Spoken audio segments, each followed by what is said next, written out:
upfront about it, and I will explain, like, I understand that you want this goal. I want you to achieve this goal.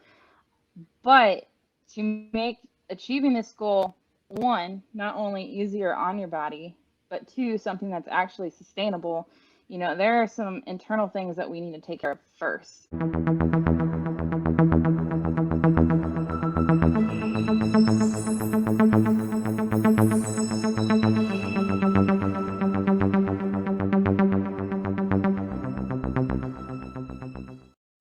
Hey, ladies and gentlemen, welcome back to another edition of Cave or Conquer.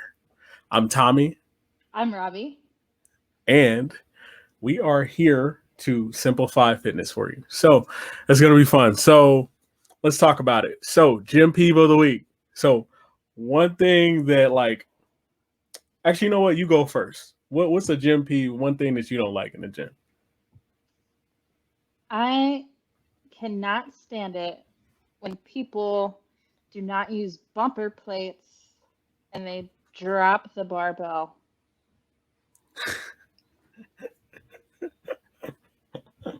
We So, have, yeah. go ahead. No, you're good. Go ahead. Go in. Ugh. So I don't mind. I don't mind grunting. I don't mind the noises. I don't mind any of that. Uh, we have one guy that will come to the gym, and I'm sure if anybody at the gym listens to this, they're gonna know exactly who I'm talking about. But he will grab every single 45-pound plate that they've got. Uh, he will duct tape them together because they can't fit on the barbell, and then he will do the Wait, hold worst on. form. Hold Yeah, on. Duct tape? The fuck? duct tape. What kind of? Duct tape. I shit you not. Duct tape. He will duct tape the 45s together. Um, and then he will do the worst form deadlift I have ever seen in my life. I'm pretty sure he herniates every single vertebra in his back, every disc in his back as he does it, and then just drops it. Like that's just insane. Like who does that and who taught him that type of gym etiquette? Like and the audacity. Is he the chalk guy too? He got chalk too? I don't know. I always get too distracted. The worst thing is when I go in there, especially on like a leg day, and then I Uh-huh. see that guy walk in. I literally like I usually just leave. I'm like I'll be back For later real? because oh my god, yeah. There was one time that he came in, and I saw him come in, and before he had the chance to get to it, I got, and this is super petty of me, but I'm human. It happens sometimes. I got 845s. I used them. I needed them for leg press. And then I just carried them with me. I took them to everything that I went to for the rest of the workout just so like he couldn't have them because I was that annoyed with the guy. Petty. Like Queen Petty over here. Like Like what? I usually try to not be that person, but oh, That's that dark side Tim was talking about in Relentless, huh? like I don't know. Like the slamming weights is bad, but I think that guy in particular is like the pet peeve. But I'm gonna start calling you Robbie the weight hoarder. hey, I was the weight Robin Hood. Like anybody else came up to me and Is asked that me for the 45s, I would have dished those suckers out. Robbie Hood, Robin the Hood, Robin in the Hood? Oh God, no, Tommy. That's funny. So, anyway, so today's topic of discussion is 6 week instant fit versus lifetime. So, I wonder, so how many people or clients or just in general do you get coming up to you talking about, man, I got an event coming up, I need to get fit? And what's the craziest parameter that somebody has ever given you, like to where like for their fitness goal? Um, so I had somebody who, gosh, I had somebody that was concerned about body composition, and when they brought it up, they had only had like 2 weeks to fix it. And Really? it wasn't anything that was like crazy out of like the realm of like It wasn't a crazy amount of change that needed to happen, but it was a crazy amount of change for 2 weeks. Mm.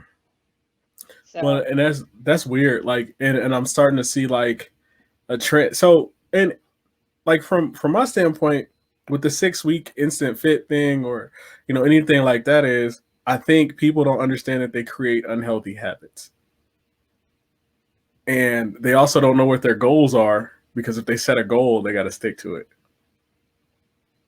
And so what's the process? Okay, so you are a fitness competitor, but mhm. how do you hammer down, like, to somebody who's just a regular person that's just trying to get in shape and stay in shape? How do you hammer down consistency over the long haul? Because obviously they might be training with you now, but you want to put in those habits to where, like, later they're a byproduct of all the discipline they've had. Yeah. So with that, I try to explain up front with anybody that works with me that, um, like, if they have a physical goal, like, that's definitely something that I want to pursue. But if they come to me, they have their physical goal, but it's very, very apparent that they are not in a good spot to reach that goal, I'll be upfront about them, or like upfront about it, and I will explain, like, I understand that you want this goal. I want you to achieve this goal, but to make achieving this goal, one, not only easier on your body, but two, something that's actually sustainable, there are some internal things that we need to take care of first. And that's basically going to prime your body so then when we get to the point and you're ready and that foundation is set, it will be a much smoother journey getting to X. Um, and so I try to do that a lot with my clients, is making sure that, like, everybody always thinks about fitness as like, like muscle and looking good and the aesthetics and all this other stuff. But, there's so much more than that. Like having a functional digestive system and, having a good amount of sleep and a good sleep routine and stress management. Because every single one of those things, that's going on internally, it's going to reflect externally. Um, so there's a guy that's really awesome. I always like to give credit where credit's due too. But there's a guy that's really awesome. He's a coach, basically like a coach of coaches in Raleigh, and he specializes in metabolism and training and macros. And his whole model, he's got this thing called like the P3 model. And he talks about how you have like a physiological goal. Well, what feeds into that are basically like your perceptions and like your processes. So like your daily habits and like all these other things, like they all come together and like they create your physiological responses, and then like that is going to affect your actual like performance and like physiological goals. So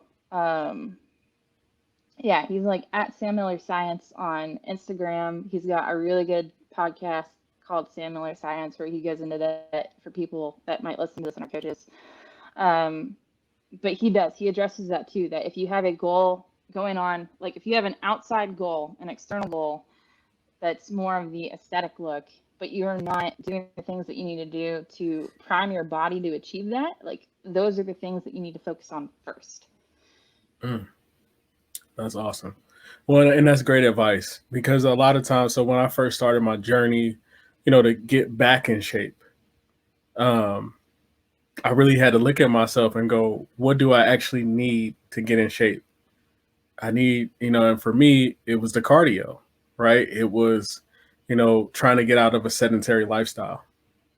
And that's really hard, when everybody wants to be ripped and they want to, what I'm saying? So I literally, Robbie, I had to stay away from the Arnold videos and, the CT Fletcher, videos. I mean, I was more on the CT Fletcher style because of his grit and how, Yeah. what I'm saying? I see you MFs, you know what I'm saying?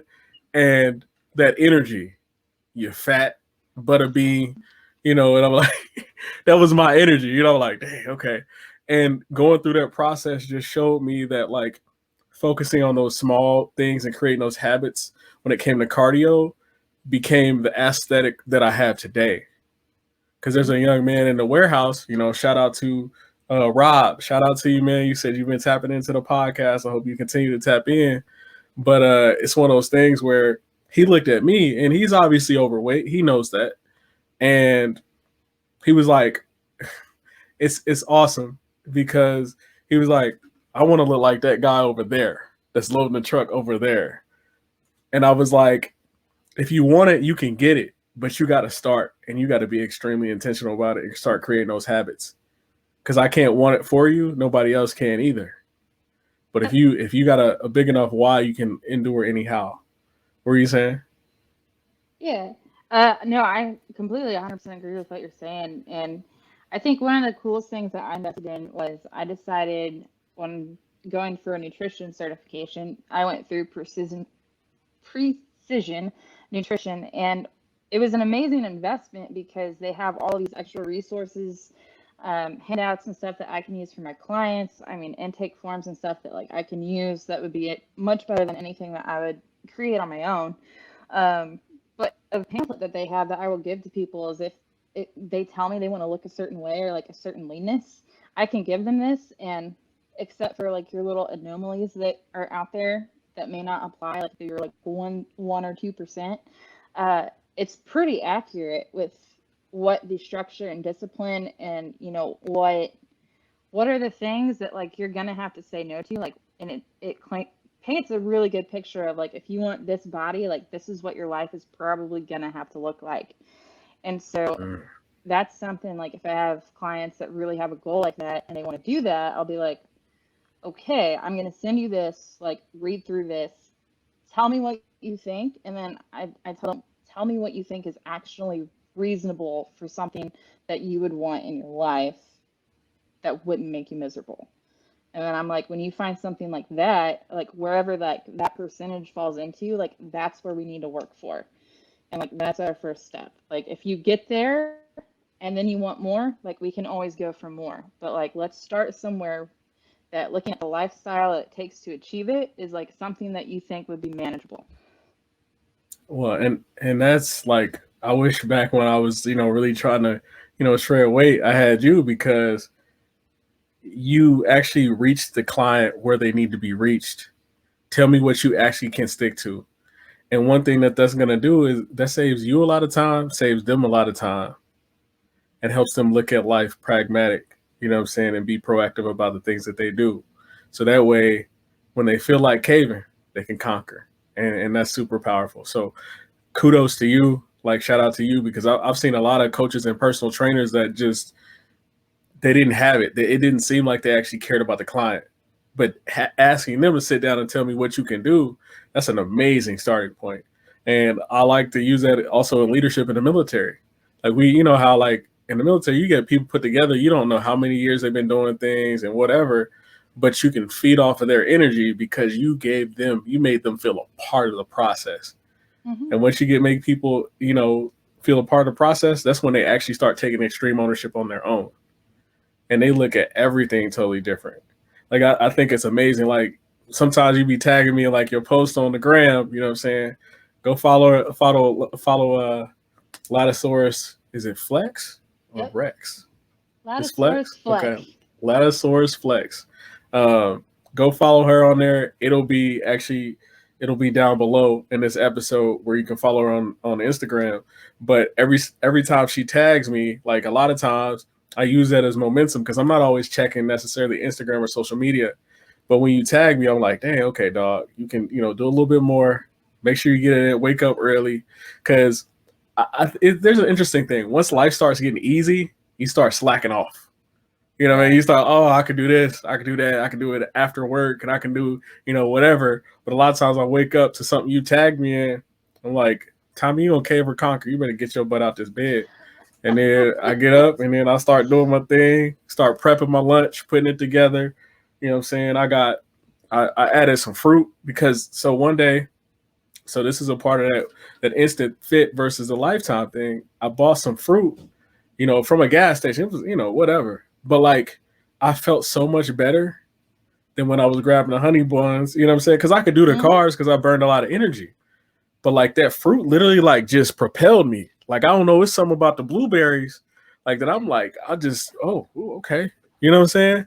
And then you Yeah. just it goes crazy from there because then you start getting like the snap peas, you know what I'm saying, and different things like that. I don't know if have you tried the snap peas and pickle brine that they have these days? Like it's pretty Uh, awesome stuff. Snap peas, yeah. The second one, I don't know what the hell you just said. I'm not gonna lie. Oh no, it's just snap peas and pickle brine. So instead of like pickles, like you know how you go get a dill pickle from like the Yeah. store, Hmm. yeah, they got like actual snap peas in there, so you can eat healthier about it. So Huh. it's plus. Oh, are you not a pickle fan? No, I really like pickles. Uh-huh. And it's really good. The pickle juice really helps with eliminating cramping and stuff. So toward like the last few weeks of my prep, I always like to eat like a few pickles because there's not really a whole lot of calories. It gives me like some sort of flavor, and Hmm. you know, Nah, you that's get awesome. super depleted. You get super depleted. Like cramping really can become a thing, especially if you get off on hydration by chance. So Yeah, that's pretty crazy. And so since we're on the topic of food, you know what I'm saying? I think we should talk about, do I always have to eat chicken and rice to reach my goals? You know, because a lot of you see the Ronnie Coleman, you saw that chicken. You got my chicken and my broccoli and my rice. You know what I'm saying? So when it comes to food and nutrition, what tips do you have for us, Coach? So my tips, especially if you are a general just lifestyle wanting to be healthy, eat a variety. Um, it's good to hit your macros, your carbs, and your fats and your proteins. But something that a lot of people don't think about unless you're really a nutrition coach or in like the health industry in that form is the micronutrients and like the nutrient density um, value of what you're eating. And if you're eating the same things, you're going to be deficient in plenty of other kinds of nutrients that your body really needs and craves. So, no, you don't need to eat just chicken and rice. When I was in my off season, I ate sweet potato, white potato, oats, cream of rice, white rice, all the veggies that you could think of, fruit like pineapple, kiwi, whatever. I ate everything, and that's one of the things that I love. Like I have a coach, um, and it's one of the things that I love about being under him is he's very big on that. Like he's also a certified nutritionist, and he's not your typical bodybuilding that you would think you're gonna eat this type of fish and asparagus, and this is all you're gonna eat. No, like in the off season, he definitely, a wide variety of foods as long as you don't have any intolerances toward it. Um, and then yeah, like your body is realistically like it's going to absorb nutrients from real food better than any supplement that you could use. Supplements are good if you can't for whatever reason, whether it's like a food allergy or intolerance or whatnot, or you just simply aren't intaking enough calories. Like if you're an athlete or something, supplementation is really good there to get some of those micronutrients that you might still be a little bit deficient in. But overall, your body wants real food, real not processed food, and it wants a wide variety. So eat the That's rainbow, that's taste Say the eat the rainbow. rainbow. That's Yeah. awesome. So now I know I ain't gotta just eat chicken and rice all the time because No. I'm not with it. I can't even do it. Can't even do it. So you know, Coach Jenkins, we appreciate you coming through and tapping into the podcast and sharing your words of wisdom. Before we end this episode, you got any, you know what I'm saying, any words of wisdom to lead us out? Yeah.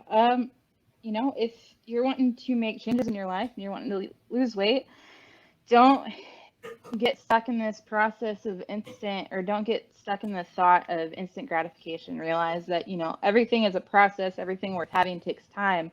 So always go for the long game, invest in the long game. It's going to have the most return. Outstanding. Awesome. We appreciate you. Again, this is another episode of Cave or Conquer. We appreciate you guys.